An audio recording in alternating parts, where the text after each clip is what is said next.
Welcome to the One World Mathematical Physics seminar of the International Association of Mathematical Physics.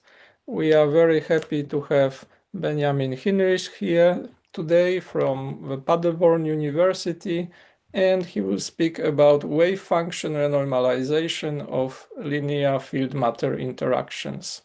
Please go ahead. Yes, thank you, Wojciech, for the introduction. Thanks to all the organizers for the invitation to give this online talk. It's a great honor, especially when looking at the list of all the speakers that have spoken here, to be part of the series and to have the opportunity to present some recent work here.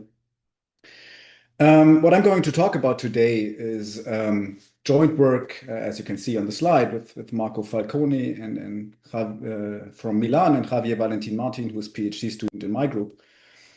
And yeah, it's about a renormalization scheme, a Hamiltonian renormalization scheme, which we've worked out in the past roughly a year, and applied to the class of models which I sort of headline with linear field matter interactions here. And basically everything I'm going to say today is part of a preprint which recently appeared on Archive, under this Archive identifier you can find here, in which basically all the results that I'm presenting today can be found in one way or the other, or at least a citation of the result. My talk will be roughly structured like this. So I usually like to start my talks by explaining what the words in the title mean. And I'll first start by explaining what I mean by linear field matter interactions and why they need renormalization in any way. So I will talk about the two significant singularities you can basically have, ultraviolet and infrared, and I will talk about how they act in these linear field matter interactions, how they sort of reflect there. And then I'll introduce the second word in the title, wavefunction renormalization, in a Hamiltonian formalism. So I will talk about what exactly do I mean by wavefunction renormalization, how is it schematically supposed to work, and then I will apply it successively to three types of models. The first being a toy model, which is exactly solvable, which is very well known. It's the so-called Van Hove model. That's why this section is called warm-up. But actually, it's not a warm-up. I'll spend quite a lot of time talking about only this exactly solvable model, because therein you can sort of best grasp what exactly do we mean by wavefunction renormalization, how does it reflect, and sort of what are the results we get by that. And then I will apply it to two classes of models which are not exactly solvable anymore. One of them is the so-called generalized spin boson models, and the other is the also very well-known Nelson's model, or more general, something people would call polaron models. But I'll focus on the Nelson model here. And of course, I'll end with sort of a short summary and maybe outlook on what other things one could obtain with this technique.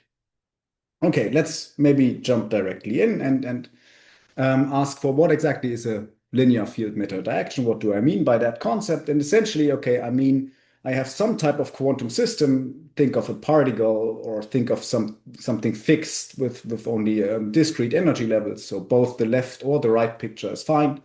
Either a particle moving somewhere in space or some quantum system with discrete energy levels, and linearly couple it to a bosonic field. Okay, so when I talk about fields in this talk, I always mean bosonic fields. And in the formalism that probably everybody here has seen, and I'll be a little bit more introductory later on again, but you will end up with a Hamiltonian which looks something like this, so which essentially consists of three terms. Okay, there would be sort of one term which only describes the matter, the particle, or the system. They will look very different in different examples we will treat throughout this talk. But in general, okay, it will be some type of self-adjoint lower bounded operator on something which I here call the matter Hilbert space Hm. Okay, so sort of there's one fixed Hilbert space Hm, which is supposed to model the matter, and there's the free matter given by some self-adjoint lower bounded Hamiltonian.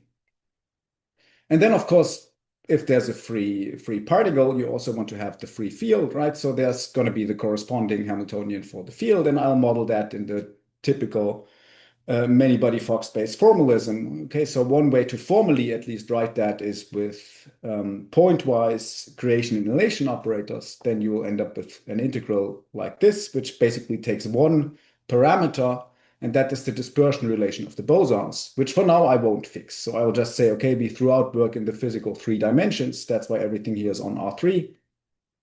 And the dispersion relation, that is a function which maps R3, okay, to some non-negative number, which describes the energy of a boson at momentum k. Okay, so k is throughout this talk, I hope I won't differ from that, going to be the momentum variable.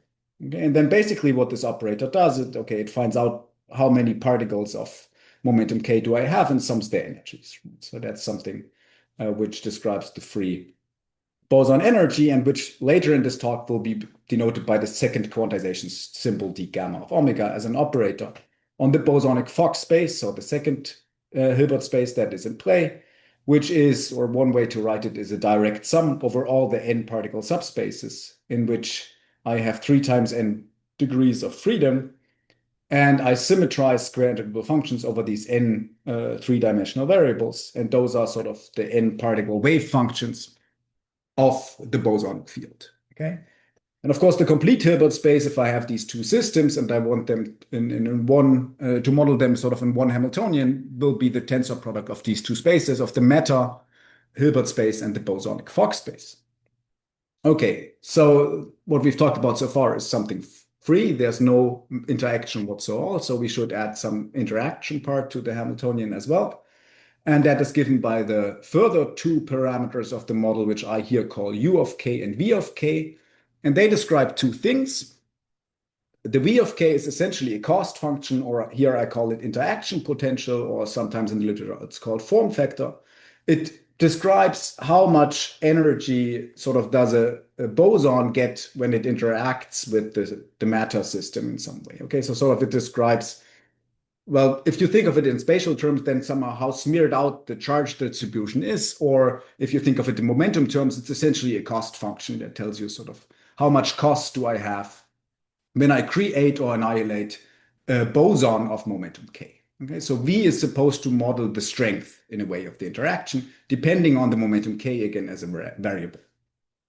And then the second parameter the model takes, that's this U, that is supposed to model the influence on the matter system, so on the quantum particle, and to not have any interaction strength in there. My assumption throughout this talk will be that this U is, again, okay, it takes the momentum k as a parameter, but what comes out is always a unitary.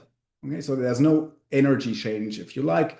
It really only unitarily changes the matter system. So it's sort of a state change. And okay, I said that's linear, so somehow there need to be creation or annihilation of field particles, of bosons involved, and that's what I will write with these A of UV star or A of UV, which is sort of the creation and annihilation operators integrated out pointwise, so smeared out over the Fock space. We'll later on see another way to write this definition. But for now, think of this, okay, as it's a linear coupling in the creation and annihilation operators. And the coupling function is described by this unitary and by this cost factor V. Okay, and of course, there's many, many models which take this structure. I named the most prominent 2 examples, which will also appear throughout this talk. One would be something which would go or could go under the name of polaron models. So you actually take a particle, a quantum mechanical particle, think of this right picture essentially, and let it interact with the bosonic field. Okay, that appears, I mean, in very many applications. It appears in condensed matter physics when you treat impurities in Bose gases, in lattices. Then you get these linear field matter interactions. Or, as we will see later in this talk, they appear very prominently as Nelson's model, as a toy model of quantum field theory, in which these divergences, which I will treat in this talk, can be studied. And I mean, okay, if you ask what exactly are the concrete choices for these polaron models, well, for the matter Hilbert space, you will just choose an L2 space, now taking a position variable x. The matter Hamiltonian will just be a standard Schrödinger operator, or maybe more general, if you allow for a non-quadratic dispersion relation of the particle, then some pseudo-differential operator plus an appropriate potential. And okay, the unitary state change, that will essentially just tell you, well, the bosons and the particle, they interact exactly at the position of the particle, which you can model by this multiplication operator, just sort of corresponding to a phase here. Okay? So polaron models sort of take this type of choices in this linear field interactions. Or something which actually looks way simpler, because sort of, okay, I'm talking about spins here, so something which should be bounded, and then later on we will only talk about them bounded, but it's something which you could call generalized spin boson model, which to me means, okay, in the spin boson model, I somehow fix the quantum particle to one position, which basically causes that the unitary state change of my meta system, of the spin, if you like, that does not depend on the position. That's just some fixed unitary. Okay? So sort of I have some meta Hamiltonian, I have some fixed unitary, and there's no K dependence anymore. And that's what I'm going to call generalized spin boson model here. And also, again, they appear in many applications, often you and often also the meta Hamiltonian there is bounded, but we'll come to more examples later on. Okay, so that's sort of the class of models I will want to in general treat. And what I want to do first, before I come to more details, maybe more assumptions, and also sort of what exactly wave function renormalization is, let me talk about the singularities that these models can have and how they influence sort of what happens in the model, what we can observe in physical and mathematical aspects. Okay, so sort of up here I wrote exactly the same thing we just saw, these linear field meta Hamiltonian. And I want to discuss sort of how do different singularities influence the model, and we'll distinguish between ultraviolet and infrared singularities. Okay. And okay, to make that a little bit more precise, I distinguished the UV sector and the infrared sector by looking at, okay, is the dispersion function of the bosons large or small? Large means UV sector, small means infrared sector. So think of mod K, for example, then okay, this distinction is very clear. And I will sort of restrict my interaction functions in these two sectors to those sectors. Okay, so in the UV, I say, okay, I have an interaction which is supported only in the UV sector, and in the IR, I say I have an interaction which is supported only in the infrared sector. Okay, and then sort of what I mean here with this picturesque title scale of singularities is, I want to say, I want to pose sort of integrability conditions on these functions in their different sectors, which I now denote by nu, and ask what does that imply for the model. Okay, so sort of in a sense, the least assumption I could make is, okay, I want this form factor, this interaction potential to be square integrable, so sort of in the Hilbert space of one boson. And then I can ask, okay, maybe it's not in the Hilbert space by itself, but if I sort of apply an extra factor of 1 over square root of small omega, which is the boson dispersion, plus large omega, which is the matter dispersion. Remember from the last slide, there we had this large omega. For spin boson models, just think of omega as 0 because we fixed the particle to one special position. So large omega will be 0. And then I can ask sort of, is this squared? And then I can go on and add more factors of this small omega plus large omega and ask, is the thing square integrable? And then sort of I get two types of scales, which I have to emphasize, you walk down different ways if you're in the ultraviolet or in the infrared sector, right? Because if I'm in the ultraviolet sector, that basically means this thing is large. So sort of the regularity of nu decreases when I go down. Okay? The space that I cover here is a larger one than the one I cover here. In the infrared, it's vice versa. Right? In the infrared, sort of adding such a factor, if the mass of small omega can be 0, I'll walk it the other way around. But nevertheless, the type of singularities and their implications, they are similar, which is why I treat them in this type of table. Okay, so that as an explanation, what you're now going to see. Now let's briefly go through, and I apologize. I mean, there's many people in the audience. I only give very, very few references, so don't feel offended if you think your name should be somewhere here, and it is not. I really only sort of drew very, very few references from the literature on this perspective. Okay, so what do I get if I start with asking for the form factor to be square integrable by itself? Well, in fact, that is the thing I already need if I want these two things to be closed operators on Fock space. So it's sort of a very simple, well-defined assumption. And then you can actually prove fairly easily, and the most general result somehow is Nelson's commutator theorem, that H of V actually defines a self-adjoint operator on the Hilbert space that I gave on the first slide. Okay, so sort of a well-definedness assumption, if you like. Then if I go a little further, so if I add sort of this first square root power of small omega plus large omega, then that will also be somehow a very standard hypothesis. You will find it in most articles on models of this type, because that is essentially the assumption you need if you want to prove that this linear field term here is a small form perturbation of the free operator in front. The most general result, where you can sort of take these omega to be like in the Laplacian, be mod k squared, is a commutator argument by Lieb and Yamazaki. If you would go to spin boson models, it's basically trivial. It follows from a standard relative bound between the annihilation operators and the free field operator. So if you like, and you look at these first two parts of the scale of singularities, that is basically what you would need. Both of these things is what you would need as an assumption if you want to have this expression immediately well-define a self-adjoint and lower bounded operator. Without these assumptions, the immediate well-definedness will get you in trouble. You could get rid of the first, in fact, so sort of in the infrared.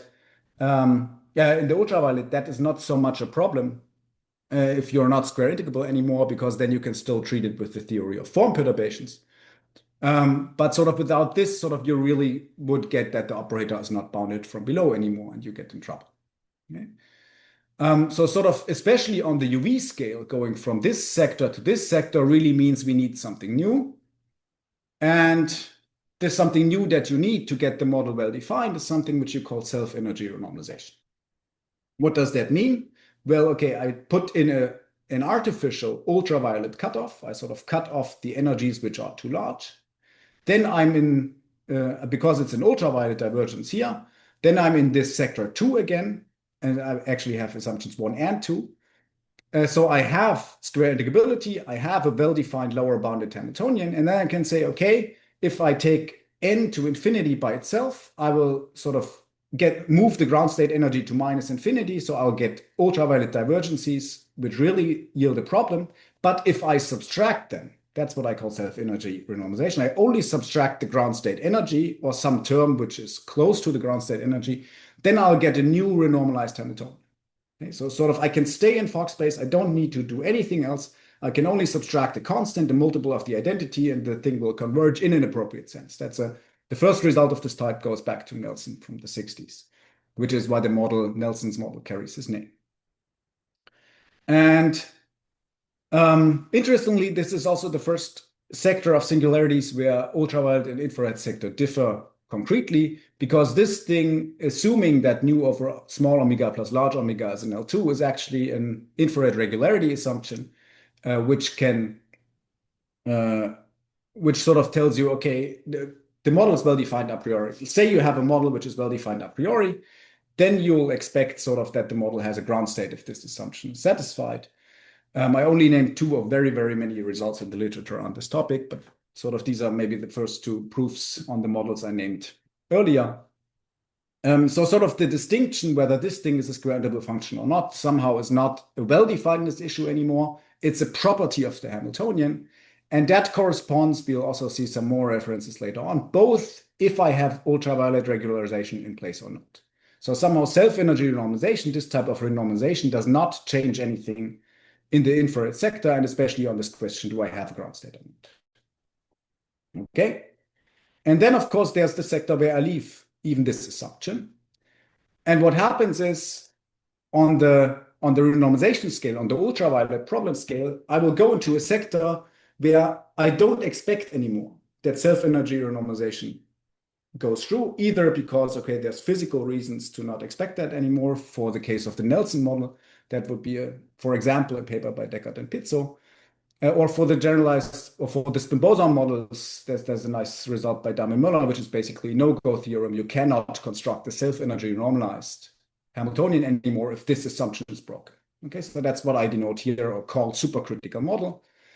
And the same goes for the ground state problem. Immediately, if this assumption is broken, then you will lose the ground state of the model. You will sort of have a model which might still be bounded from below, but at least in the original Hilbert space, in the Fock space, or this tensor product HM with the Fock space, the model will not have ground state anymore. Okay, so somehow sort of the infrared problem is still too severe to somehow have a stable lowest energy state. And So again, only one paper of very many on the topic. There's maybe two comments or one thing which is already sort of known, which is a workaround, which is, okay, you try to find a ground state representation which is somehow non-Fock, so which goes away from this Hilbert space representation which we started out with. We will see in a second how we can do that with using wave-function renormalization. And it's actually not 100% true, because there's some models which have something which I would call a symmetry protection. So somehow, even if this singularity, if you go into the last singularity class, you somehow still have a ground state, because symmetries cause cancellations of infrared divergences. But that's not the topic of today's talk. Okay, so there's sort of a scale of singularities, and okay, in all of those scales, you can do something, you can prove things. But what I want to show today is I want to show sort of a scheme which allows us to treat these most singular sectors on both scales, which allows us to treat supercritical ultraviolet divergent models, and at the same time renormalize the infrared problem for the lower bounded Hamiltonians, even in this very last class, sort of where okay, you would in general on the original Hilbert space not expect anything to work in. All right, so now we know what we want to do. Now I should probably tell you how to do that, and that's sort of the second part of the title. That's the concept of wave function renormalization. So some renormalization scheme which goes beyond the self-energy renormalization I just showed, right? Something which is not only a multiple of the identity which you subtract, but you need to do something significantly more. And the ideas I'm going to show now, they go essentially back to these two articles I cited up here. So articles coming essentially from say, constructive quantum field theory ideas, where explicit models were treating using the wave function renormalization. And especially we took some inspiration from this article by Ginipre and Velo, where they treat a quadratic Hamiltonian, which is also exactly solvable, like a model which I'll show in a second. Okay, but what is sort of the general idea? How does it work? Well, the main idea comes again from this, what I said on the previous slide, that I want to somehow construct a non-Fock ground state representation of the model. So somehow I want to sort of get something which is closer to the algebraic idea of, okay, you take the ground state and you study excitations above it, in a sense, sort of to already incorporate all the existent divergences of your model in the state space. I mean, that's sort of, in a sense, what the algebraic version of a ground state representation is supposed to do. And on a Hamiltonian level, well, that for us means, okay, first we need to have some Hamiltonian as a starting point. So we start by introducing both cutoffs that you need to have a well-defined Hamiltonian. We introduce infrared cutoff and ultraviolet cutoff. And then we put into the state space on that we work, we put these singular, well, clouds of bosons which cause the singularities of the model. Okay, so sort of the fundamental object that our theory will be built on will not be the standard Hilbert space we had in the beginning anymore. It will not be the tensor product of the matter space and the Fock space itself, but rather it will be a space which consists of so-called dressed states. Okay, so the dressed states are sort of those which already have the infinite cloud of bosons, the singularities inside, and then are appropriately regularized to still sort of form a new consistent Hilbert space. And that is done in a very simple way. We apply some type of non-unitary dressing transformation. So we somehow switch the space, which is the dressing basically giving me this incorporation of the singularities. And okay, we renormalize in a way by rescaling with the expectation or with the norm of the vacuum under this dressing. Okay, so somehow we introduce, the picture is really you introduce a cloud of bosons, dependent, of course, on the infrared and the ultraviolet cutoff. You rescale with the expectation number of bosons in the vacuum, which is sort of this factor. And then you take these as the new states, as the new construction of your Hilbert space. Okay, and then sort of your theory will be built essentially of two things. You will need a scalar product for your Hilbert space, and you will need a Hamiltonian. The Hilbert space will essentially be just given by, okay, taking the scalar products of these types of fundamental objects, of these states, and removing the cutoffs. Okay, so sort of we take these dressing transform states, we build their scalar product in the original space that we started with, which is this thing. rescaled, of course, with the scaling factor. So that's sort of why you get two of these scaling factors, and then you take the original scalar product. And the hope is, if I remove the cutoffs, so if I take the infrared cutoff to 0, the ultraviolet cutoff to infinity, I get a new scalar product for a Hilbert space on which I can work. Okay, so sort of the wave function renormalized Hilbert space should be an object which looks like this. And then on that Hilbert space, of course, I want to have a renormalized Hamiltonian. How do I get that? Well, basically in the same way. I take my original Hamiltonian with infrared and ultraviolet cutoffs. I dress it with these dressing transformations.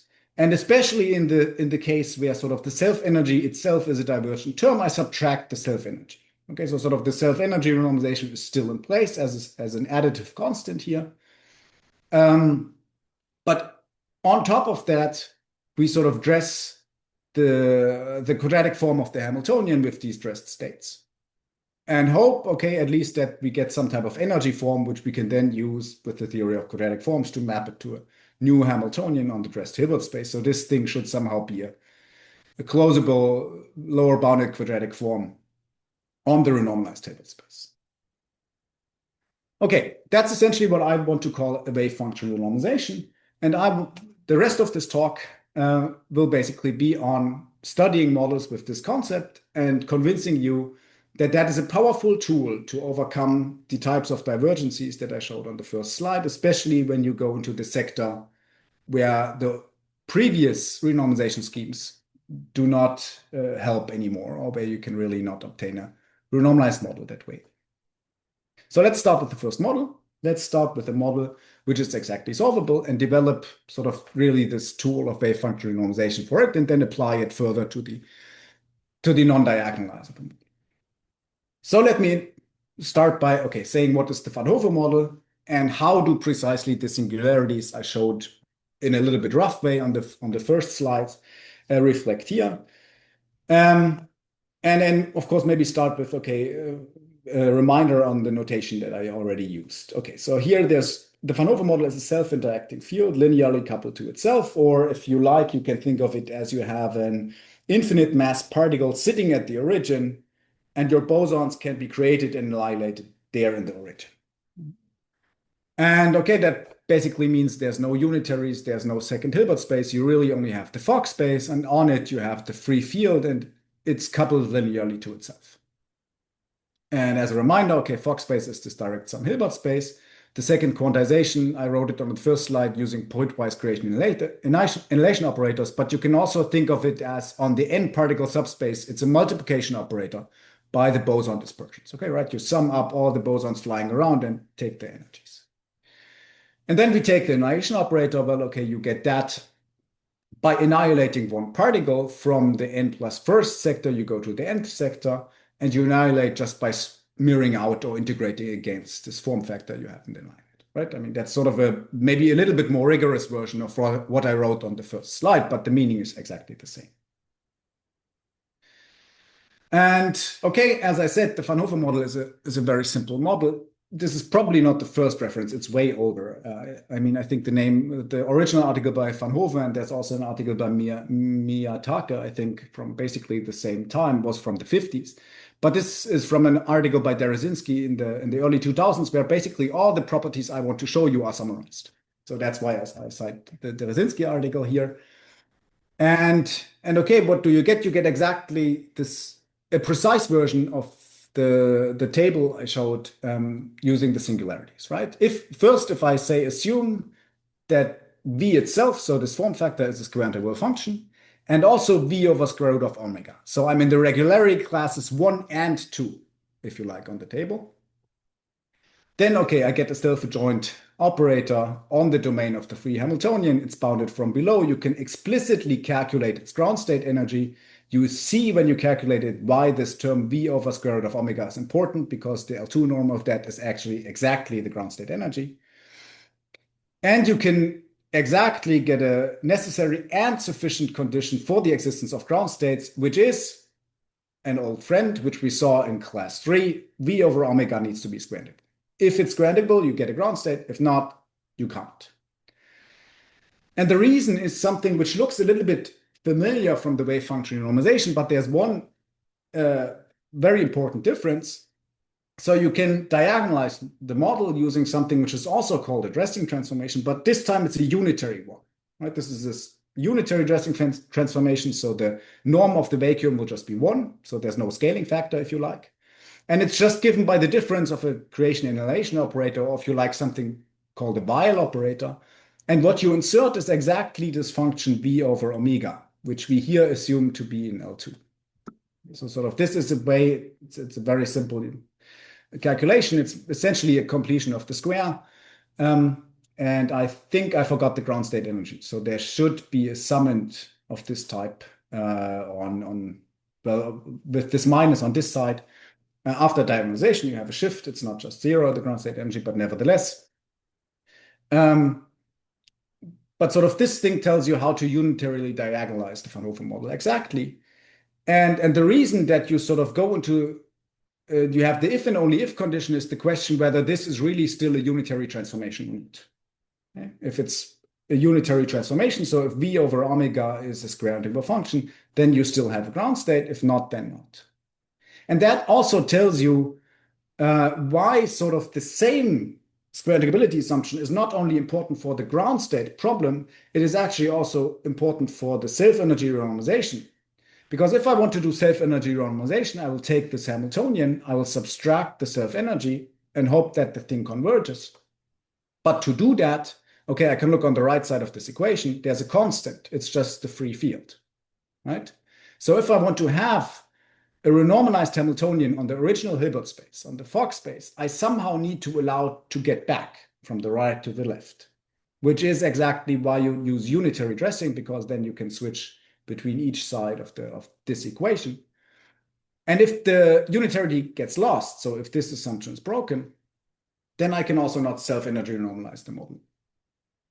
Okay, so that's sort of, well, everything of that is known, and everything, well, goes far beyond back to articles from Van Hove, but there's a very nice summary in this article by Derezinski. But now you could do something else conceptually. You could ask the question that I asked earlier, okay, can't I build some type of ground state representation of the model?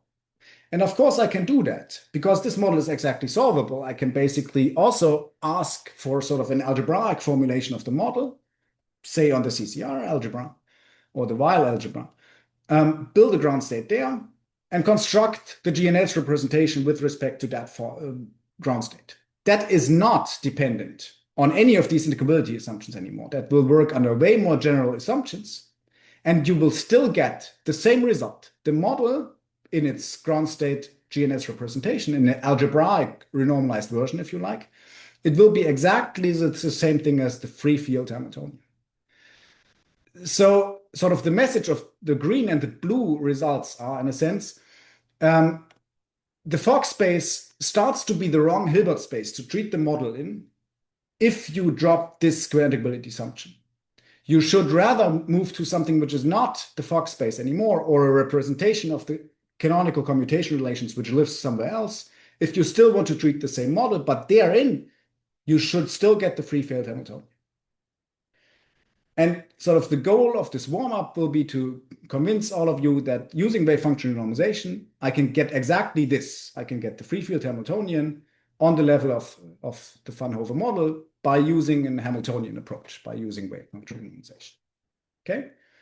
So let's build a setup in which we can do wavefunction renormalization, in which we can treat more singular divergences, more singular interactions, and build sort of non-unitary dressings which allow us to sort of construct this, what I call renormalized Hilbert space on my slide. And the main concept I, for now, want to fix is a Gelfand triple, with the Hilbert space being the L2, so our Hilbert space we work in, which essentially means, okay, we take some subspace of L2 and equip it with a way stronger topology, right? So think of, if you only want to treat ultraviolet problem, think of Schwartz functions, or CC infinity. If you want to treat the infrared problem as well, okay, then there's another singularity at 0. So maybe think of CC infinity on R3 taking the 0 out. Okay, equip that with a locally convex topology and you're good to go. Okay, if you like, think of D as being that, or any other space which works like that. We will consider that as a space of test functions here in our setting. And then the space that we want to have interactions from is, of course, it should be a larger space. It's the topological anti-dual. Okay, so sort of we want to allow for interactions which come from the space D prime, which of course, if D is continuously embedded in L2, will have a continuous embedding of L2 into D prime as a standard in this theory of Gelfand triples. Okay, so sort of we have this scale of Hilbert spaces going from D into L2 into D prime. And sort of you can think of, okay, everything that I want to test, any test function, anything that I want to evaluate for regularized models, that should be from here. And the model I want to go to in the end, that should somehow allow for interactions which are singular up to here. And okay, now I'm not only on L2, but that's only the one boson Hilbert space. So I somehow need to increase my test space for the field. So I take a larger space for the Fock test stage, which is the so-called finite particle subspace over D, which is essentially, okay, take all the tensor product functions built from elements of D, so with the same regularity, and then take the linear H. Okay, so that those are going to be our test functions on Fock space. Essentially, sort of, if you remember the slide I showed of wavefunction renormalization, essentially those are the functions on which we want to construct the renormalized scalar product. Okay, and then the main message or the main technical tool is a very simple one. It's the observation that, okay, particle creation of distributions of elements of D prime is not possible because you can't describe that in Hilbert space. But it's not at all, at least if I have regular test states, like my finite of D, it's not at all a problem to annihilate distributions, right? Because that's just a continuous linear function. Of course, I can annihilate something like that by smearing out, as we did before in the definition, right? So sort of on the reign of pure tensors, I can annihilate the distribution just by evaluating it on any factor of the tensor and then, okay, summing over all the contributions, okay? So what this general setup is supposed to tell you is if, right, remember we have this recipe for wavefunction renormalization, which we worked down. We want to build a scalar product after dressing. We want to build a Hamiltonian. If all the expressions I get in the end only involve singular expressions inside of annihilators, then we are going to be fine. Then everything else will probably work as well, right? Otherwise, we're lost. But as long as I sort of find an appropriate dressing transformation, which exactly allows for that, then we are at least in good hope that wavefunction renormalization will give us something meaningful. And then, okay, maybe even exactly the model that we are looking for. So let's do that. And let's start with the first part. We need a renormalized Hilbert space. And of course, our inspiration on how to choose the dressing transformation comes from the same idea we had on the Fock space slide, right? In the end, sort of, what is the dressed Hilbert space supposed to consist of? It's supposed to consist of elements which somehow have a creation of an infinite cloud around all the states. Okay? The only new idea is we ignore the unitarity that we used here. So we drop the minus a term and we only dress with e to the a star. Okay? We only create clouds. We don't use while operators, we only create clouds. Okay, so sort of the dressing transformation we choose for the wavefunction renormalization is such an e to the a of g star term. And then it's actually very straightforward to calculate what does that mean for the dressed scalar product. We put the dressing on both sides. We normalize with the vacuum expectation. This thing can be calculated explicitly. It's just e to the norm g squared, as long as g is an L2 function, of course, right? Because the dressing happens on the level where everything needs to be regular. But then I can apply a Baker-Campbell-Hausdorff formula, change the signs, exchange the exponentials, pull everything back, and the simple calculation yields exactly this. An expression which fulfills our desired goal. It only involves annihilators. So whereas this fraction, of course, only makes sense when g is an L2 function, this thing is way more regular. It will make sense for g being an arbitrary distribution from d prime as long as psi and phi are from the state of test functions. So it's a good guess to say, okay, this is supposed to be my renormalized scalar product. This is the building block of my renormalized Hilbert space will be this new scalar product, which I index with this dressing function g, which is given by applying these exponentials of annihilators. And if you are maybe a little bit worried about the exponentials, just think of, okay, these things only have finitely many elements in the Fock space scale. So if I annihilate, I'll at some point end at 0. So this is actually not a series, this is a finite sum. So this is really sort of a very well-behaved object. And it's actually so well-behaved that it fulfills everything we want. So I can take this space, the finite particle subspace over D. I can equip it with this new renormalized scalar product. I can see, okay, this is actually an inner product on the space. So the only thing I need is sort of its completion. And okay, I can prove this thing is a pre-Hilbert space, and I take its completion to be my renormalized Hilbert space on which I want the renormalized theory to live on. And even more, I can get a relation between the original Fock space, let's call it F0, and this new renormalized Hilbert space with the new scalar product by using this e to the a of g as an embedding map. So the embedding map, it extends this renormalized Hilbert space on the renormalized Hilbert space to a unitary mapping fg to f0. So everything I'll do in the end can again be treated as a Fock space element, at least as a technical tool. But please don't think of this being like a circle that I end up with the same I got before. This is really sort of only a new Fock space on which I can treat my models. But the fundamental object for the renormalized theories is this renormalized Hilbert space. Okay? And then I can ask, okay, how exactly do the things differ, or how do they relate? And I can do that, for example, on the level of the canonical commutation relations. And then I can see that this dressing transformation-based approach, the Wavefunction Renormalization, yields me a natural representation of the canonical commutation relations, again on F0, which now depends on the embedding G. And it will be unitarily equivalent to the original one, so to the actual standard canonical commutation relations, only if G itself is an L2 function. This should not be blah, blah, blah. Oh no, it's fine. Exactly. If the difference is an L2 function. So two representations for different G's are only equivalent if the difference is an L2 function. Otherwise, you get inequivalent representation, which is the original meaning, or which actually explains why we sometimes call these things non-Fock. Because if I take a too singular addressing, I will end up in something which is not equivalent to my original Fock representation. Okay, but that's only the first half of the thing, right? We only have a Hilbert space, so we should also get a model on that. And if we want to end up with the same thing we started out looking for, it should be the free model.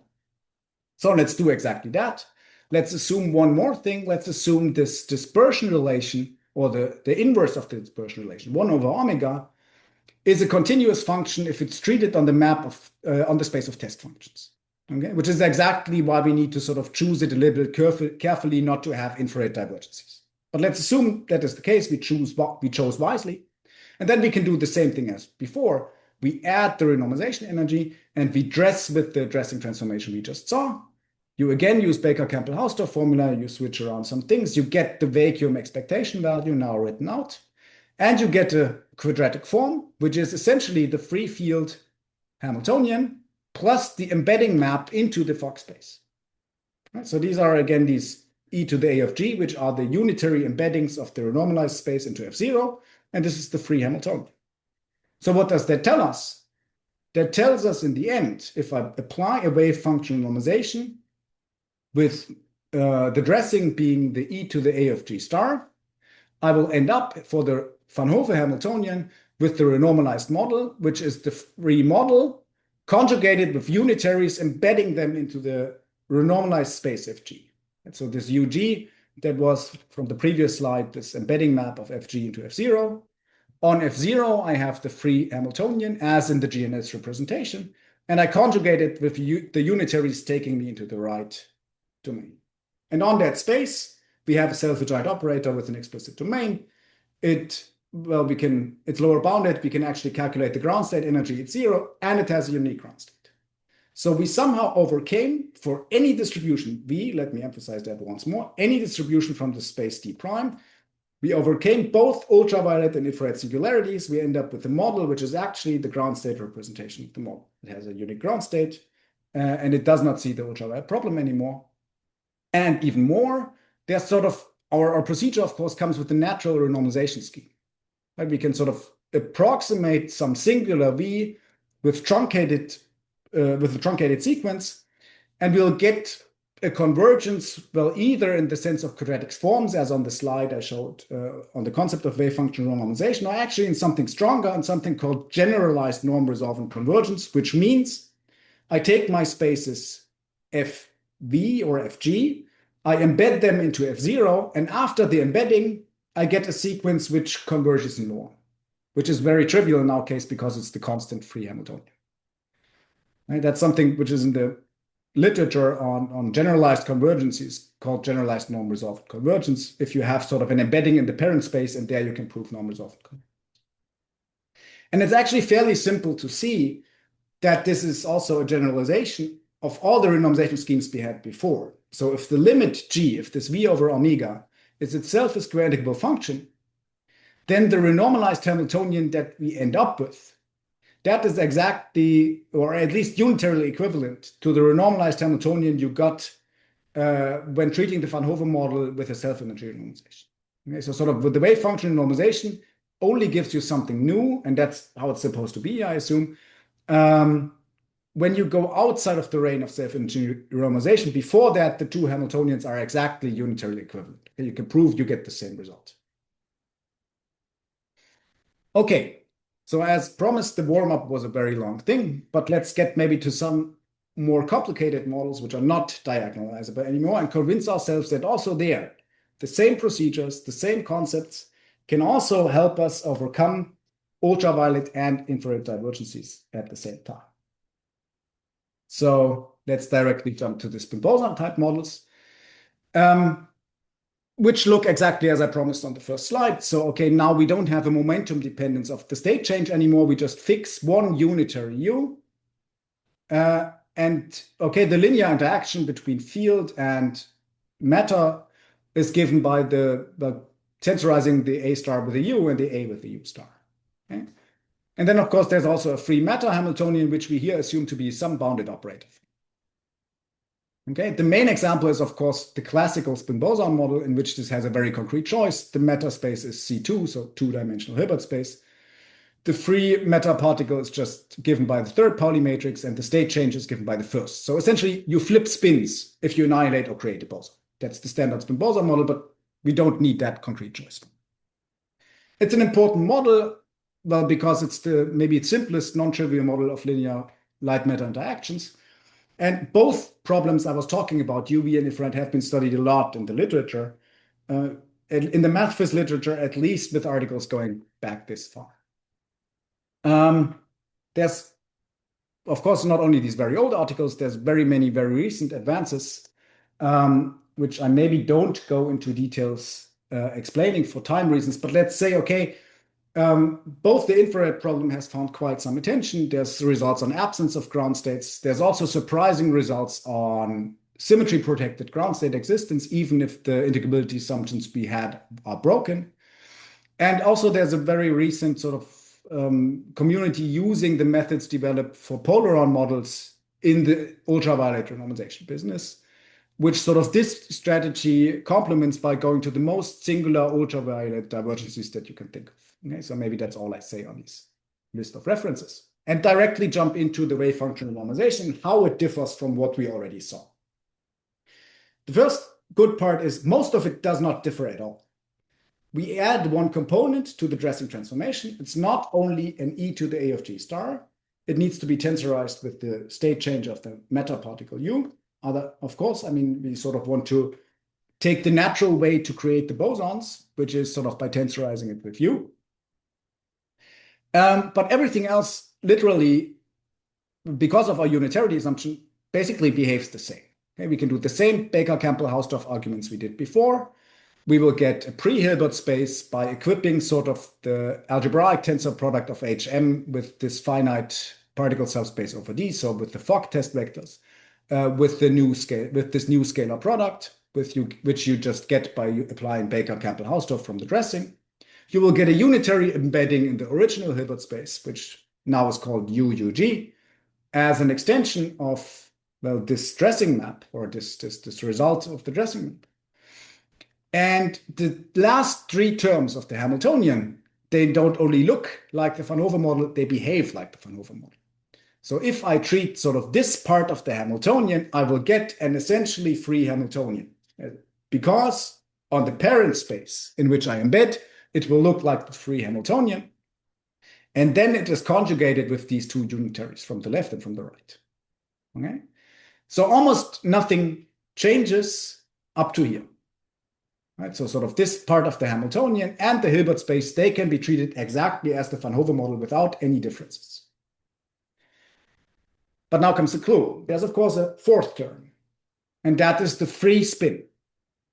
And now our dressing is something which mixes both the spin and, or the matter particle, and the boson field. So it's non-trivial on how the dressing transformation and the spin interact with each other. And what you can do as a warm-up, or what gives you actually the idea of the concept, is try first to dress something which is only involves eigenstates of the matter Hamiltonian. I think this is another typo. This should not be a matter Hamiltonian. This should be a U. Okay, so don't take eigenstates of the matter Hamiltonian. Take eigenstates of the U. Okay, this is a U. Because what happens if I apply the dressing there is, well, this U and this U, they get replaced by the eigenvalues λ1 and λ2. Right? If psi1 is an eigenvalue of U, you'll get λ1 here, you'll get λ2 here, which gives you a scalar product, which is exactly the same as in the Van Hove case. Right? This thing does not depend on U anymore. So you can evaluate it on the Fock space part. You can do the same calculations we did before. You can sort of use Baker-Campbell-Hausdorff formula. You can essentially split up the matter part and the Fock space part, and you'll get a function which only depends on the eigenvalues that your eigenvectors had before. Okay? Now, before we go to the general statement on what does the dressing do with the spin, let me emphasize that, okay, U is a unitary, so the eigenvalues λ1 and λ2, they have absolute values smaller or equal to 1. Or equal to 1, sorry, not small, equal to 1. Which basically means, okay, we here have an expression which will have a real part which is 0 or negative. Okay? So if we go to interactions which are supercritical, in which this dressing G is not an L2 function anymore, it is a distribution, this norm will diverge, but the prefactor will be exponentially suppressed. Right? Unless this thing is exactly has value 1, so unless λ1 and λ2 are exactly the same eigenvalue. Okay? That tells us somehow that everything that can survive a supercritical renormalization in spin boson model are those terms of the matter Hamiltonian which are diagonal in the eigenbasis of U. Right? Because we chose, okay, there's a typo, but this is a U. We chose eigenvalues psi1 and psi2 of U. And the only terms that can survive if G becomes, or norm G goes to infinity, are the ones where λ1 equals λ2. So only the diagonal elements of HM can survive. I mean, that's a very important observation, and it actually holds in very high generality. Everything you need is that, okay, your operator HM, maybe you don't read too much of the text, but your operator HM, it needs to decompose with respect to, well, say, the spectrum of U. Okay, there's various burdens you can assume. You can assume HM is a Hilbert-Schmidt operator. You can assume U is a compact operator, or it also suffices for them to commute. And then you can actually sort of construct the renormalized free spin Hamiltonian from the matrix elements of HM against U. It will be sort of this type of spectral integral. And the function against which you integrate, that will only be supported on the off diagonal if G is regular. If G becomes a distribution which is not an L2 anymore, then you will only integrate over the diagonal, so nothing else survives. In any case, in both cases, no matter where G lives, you will get a renormalized free spin Hamiltonian, which sort of comes from this type of construction, at least if HM and U behave nice enough against each other. And you'll get a resulting renormalized Hamiltonian. Okay. Okay, one observation for spin boson models under very general assumptions, you can make this procedure work. You'll get a Hamiltonian. How does that Hamiltonian look like? Okay, and to think about that briefly, let us treat the example of the standard spin boson model in which the space is two-dimensional, Hm is sigma z and U is sigma x. Okay? In this case, well, we can just take the sigma x eigenbasis. We will see that sigma z is an off-diagonal Hamiltonian, so there's nothing on the diagonal. So nothing from the free spin survives the supercritical renormalization. Okay, if we go to something supercritical, the sigma z after renormalization will be 0. What does that mean for the infrared part? Well, that tells me, okay, we only have something which is unitarily equivalent to the free model.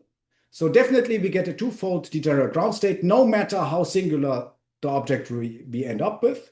So the wave function renormalized model is definitely infrared renormalized.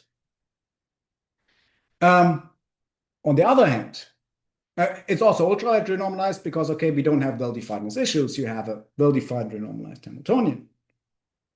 But also on the other hand,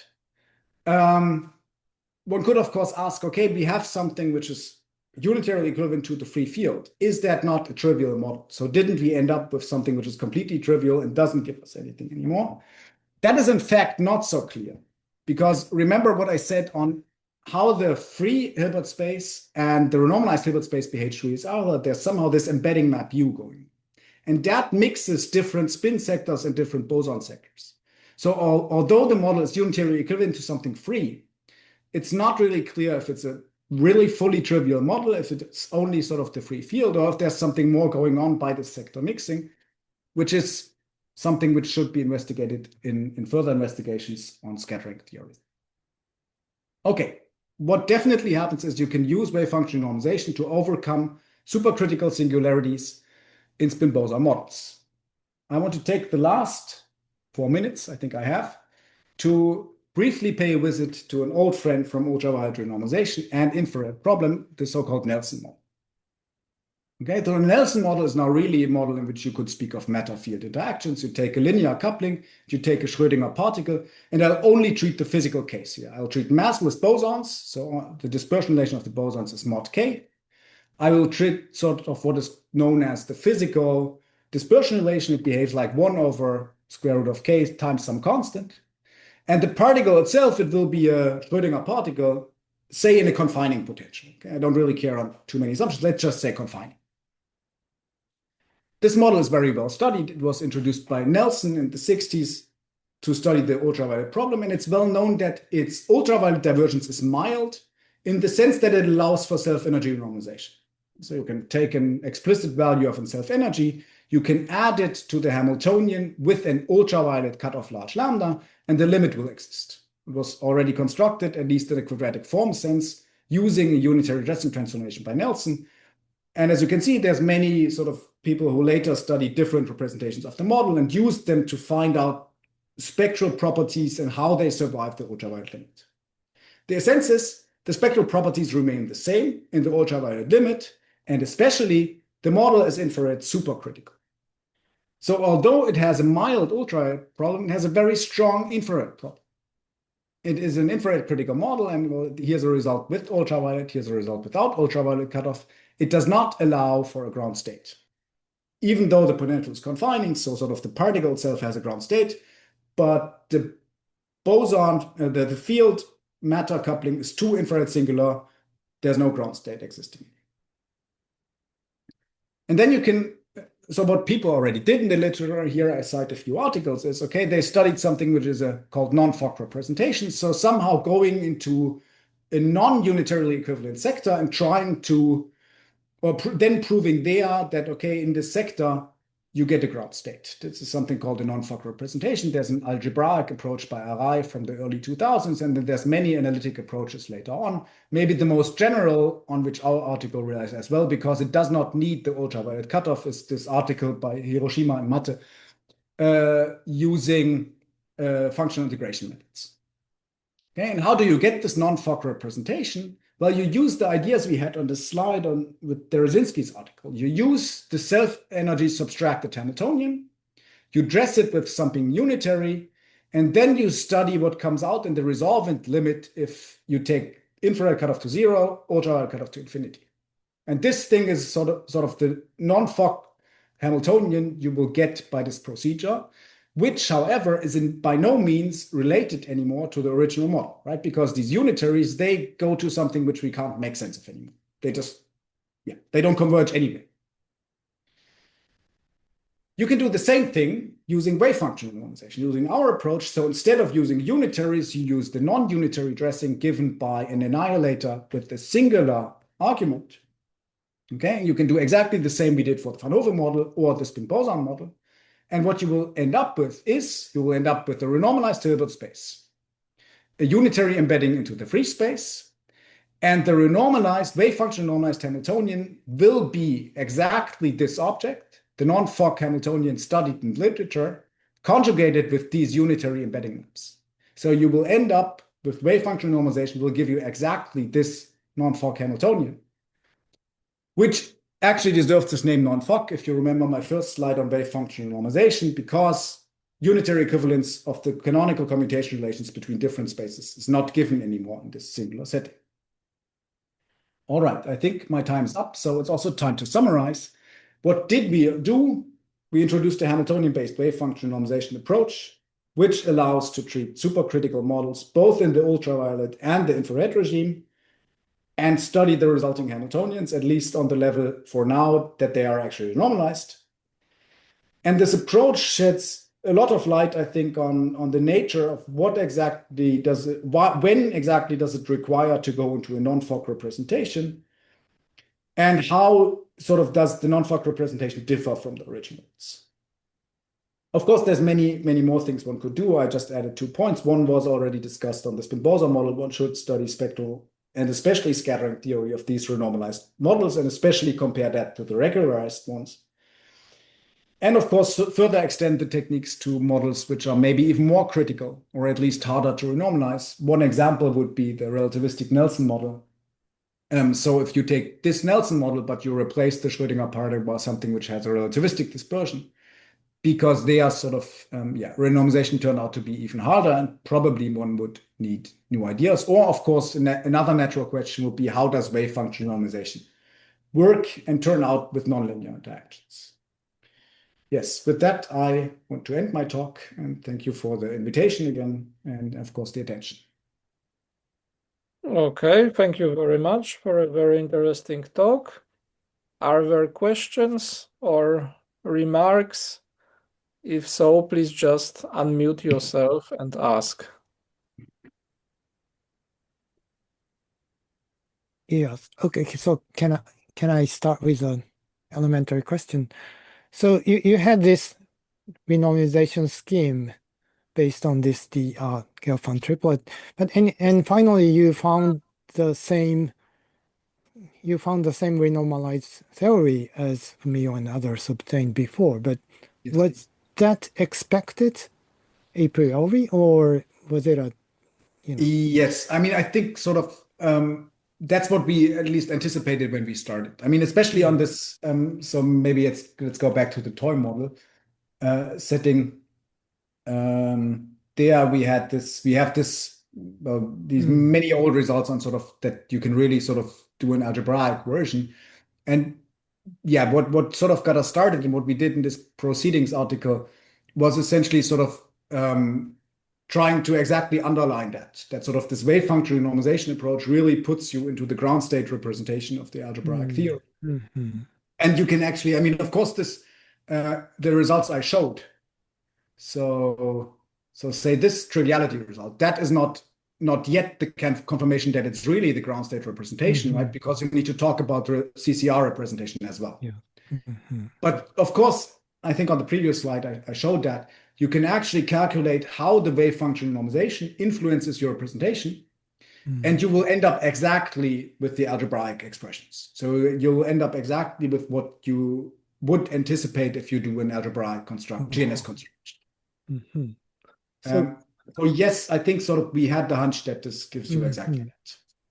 And if you jump back to the Nelson model, I mean, that should sort of be the same, that this article by Arai, who sort of did the non-Fock representation on an algebraic level, that somehow is exactly what we get as a result of our wave function normalization as well. I thought that you sort of said that there is some ambiguity in the choice of test functions, the space curly D. Yes.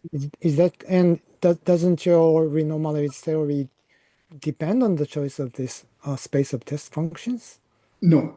So we can sort of prove No. that you get it. So sort of if you choose, say, finer topology or smaller space, we can prove that if you're in both spaces, you will end up with this same model. There's a natural unitary mapping between different choices of Gelfand triples. So yes, a priori it depends on it, but you can prove it doesn't. Okay, beautiful. Thank you. There I have a question, Benjamin. Yes. The talk is very nice, and I have several questions. For example, I think that the result is very similar to a GNS construction, but you say which is a bit different from the GNS construction. Huh? So in the spin boson model, you say that the ground state is always twofold degenerates. So, but you believe that the randomized spin boson model is non-trivial. Can you prove it? Okay, so yes, I can comment on that. The first thing is the twofold degeneracy only happens if you are in a supercritical case. Okay, so sort of if the dressing, let me see here, right? It's sort of this assumption that you have the space of functionals, but they are not supposed to be square integrable anymore. Okay? If I'm not in this setting, so if G is right, the ratio of V over omega is still an L2 function, okay, then you're in the absolute standard setting that we know. So the case where this occurs, if you think of the infrared problem, is the case where the infrared problem is also very subtle, right? Of course, you can prove in the Fock representation there's ground states at small coupling, but at large coupling they vanish. Sort of this is the renormalization kills that ambiguity, if you like. Okay. On the second part of your question, you are of course right. I mean, it's sort of unitarily equivalent to the free field. So a priori, sort of, it looks like something trivial. But in the end, sort of the transformation that puts you into the Hilbert space of the renormalized Hamiltonian. So that is, that's here. That's essentially this function. Okay. And this is the exponential of a tensor product of something which changes both the boson number and changes the spin. So on the renormalized Hilbert space, it's not the free field. It's something which really sort of mixes the sectors, which is why, and we'll have to understand better how exactly to study that.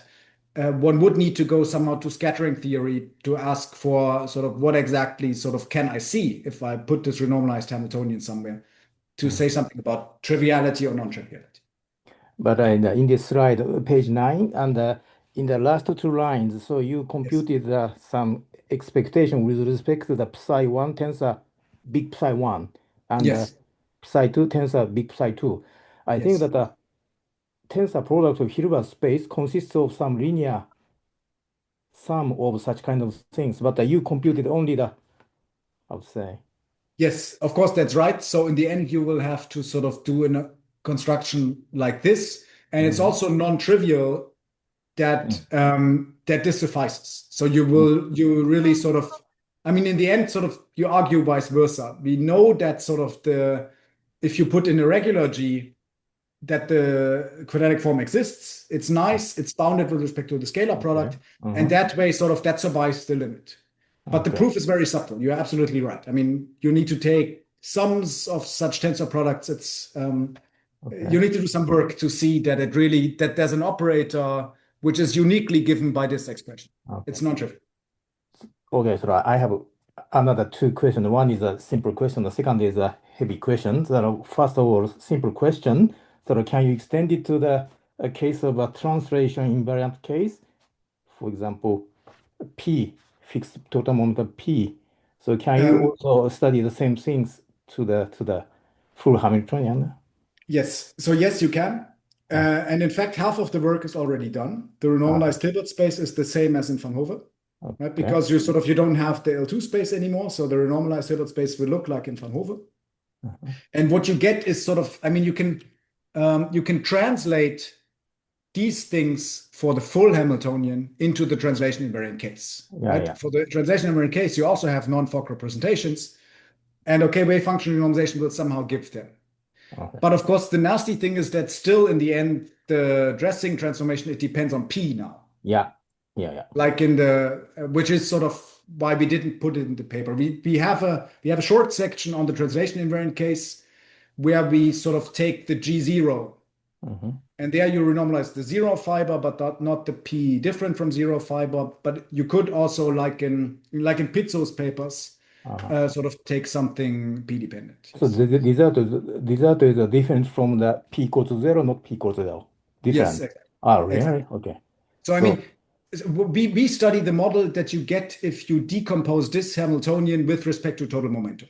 And there the P equals 0 fiber has a ground state, the P non equals 0 fiber do not. Okay, good. And sort of, okay, then you could also do sort of a different dressing inspired by Pizzo's work. Sure. Then you would get sort of a different Hilbert space for every P. Okay. But then again, ground states for every P. The final question is a bit serious. And in the case of relativistic Nelson, only the case of dimension 2, sort of one can renormalize. So how can you prove the renormalization for the case of dimension 3 in your setting? Okay, so that's something we are studying, but probably, I mean, okay, there's one paper by Gross treating the model where he does an algebraic approach. And he does include something which he calls mass renormalization as well. So probably you will need more than our approach. You will need something probably on the level of that the self-energy terms don't suffice. You need some extra counter terms as well. So in the case of dimension 3, it's a hard problem. In dimension 3, yes. In dimension 2, it's self-energy renormalized. So in dimension 2, it's not so hard. But dimension 3, yeah. That was something which we originally wanted to study, but we started with a little bit simpler things first. Okay, thank you very much. Thank you. Okay, any other questions or comments? Then maybe following up on Fumio's question, what do you expect in this case of Descartes and Pizzo of the relativistic Nelson model in three-dimensional space? Will it be trivial or non-trivial? Okay, I mean, I think, Fumio, you wanted to comment something? No, please. Okay, so I mean, I think, so I don't want to cite them wrong, but I think what Descartes and Pizzo prove is essentially that what you expect if you would do a self-energy renormalization. Then you expect something which looks trivial because of some infinite mass that appears. Yes. I assume, so my feeling would be, okay, probably the wave function renormalization will still not suffice to get something non-trivial, but you will actually need some other type of counter terms as well. So that this is probably the first step of, or first technique of 2 which you need. But we didn't do it, so it's only a feeling and I can't prove it or sort of really make it more rigorous at this point. Yeah. So I think what they had was that the mass shell was getting flat essentially in the UV limit. So at least it is some criterion which is probably simpler than developing scattering theory or I don't know what. So probably if you get any renormalized version, it will be possible to, I don't know, at least pose this problem and maybe even check. Yes. Okay. Any other questions or remarks?